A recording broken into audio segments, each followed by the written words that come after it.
I fixed it, guys. After the last video, I sent this thing and broke it. A part of the reason why I like Techno is because I have so many spare parts for them. Cars will break, especially when you send it like that, that I knew I had the spares for it. Didn't have to order them, I just have them. I cracked an arm, and then I completely destroyed the A block. Yeah, like it just cracked in half. Not even cracked in half, like it was gone. It broke in half. So, got everything fixed, ready to go. And Techno still supports this car, so you can still order parts for it if you need it, but this thing, triple backflipping machine. But that is not what we're working on today. Today, what we're working on is this beautiful, beautiful piece. I love the body. This car is just so freaking cool. I got some hop-ups already. I got some really cool ones. I have the LED light kits. So we are going to install the LED light kits. I'll put the part number on what this is below. And then I also have, which I don't have a part number for this, but they do offer it. I have the flip-up headlight conversion. So basically what we're going to do is make it where you can control the lights going up and down, which is going to be epic. And there's actually going to be lights in there with your remote. So super stoked about this. If you don't know what car this is, I did a review on this on my other channel. I'll put a link in the eye above. It is the Kyosho Fazer D2, but it has the beautiful AE86 Trueno body. Oh, it looks so good.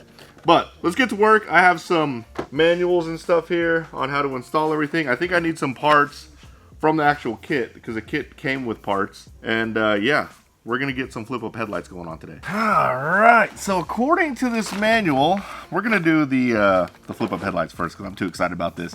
You need this bar here. This bar, you would think would come with the conversion kit, but it actually comes with the actual kit, which I saw it in here a second ago. I know it's in here. Don't be hiding from me. Is it in here? Yep, right here. There's that bar. I have this set up in winking mode. So once I do this, we won't be able to do that because they're going to go up and down together. Oh, I scratched my beautiful body. I might need to put a nice soft mat over here. Hold on a second. I have an idea. There we go. I have a mini cow RC mat to go on top of the rubber mat, but at least it will keep the body from scratching. Very nice. Looks pretty straightforward. I have to unscrew. What? Oh, looks like I have to cut something too. Looks like I have to cut that. So, all right, let me get to work. All right, guys, I got the lights installed. Not the lights, the pop-up headlights installed. I'll admit that this took me a little bit longer than I wanted it to, and it's mainly because there was like a, it was kind of like binding. It was getting held up, and I had to clear some stuff out. So you can kind of hear it binding a little bit when it comes up. Oh, I like that, how it goes halfway. That's the servo noise, by the way, the steering servo.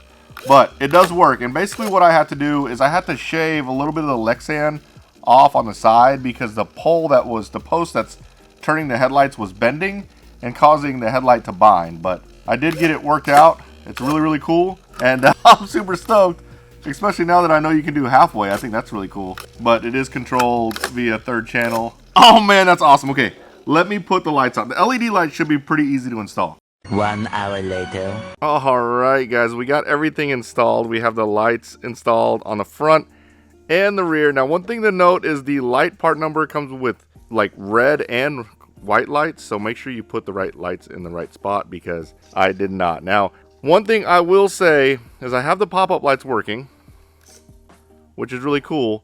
However, the servo and little arm thing that holds and makes the lights pop up, it's not super strong. So whenever I go back down, I kind of got to help it out just a little bit. But I'm really tired of kind of trying to make it not bind up. But I think it's just the fact that there's so much wire up there.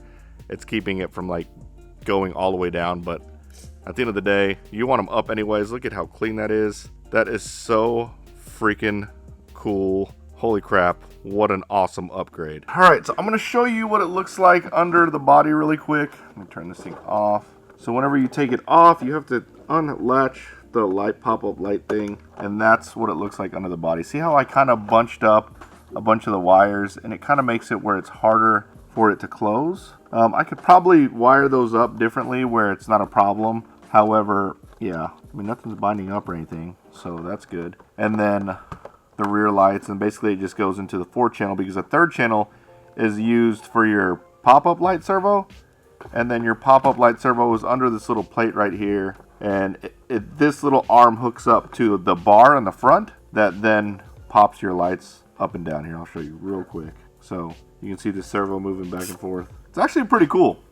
Super cool technology. Now with that said, I'd probably just run the pop-up lights. I think the pop-up lights are cool. I don't know if you really need the headlights. I guess if you're a drifter, you want them, but definitely some cool options. Makes me like this drift car even more.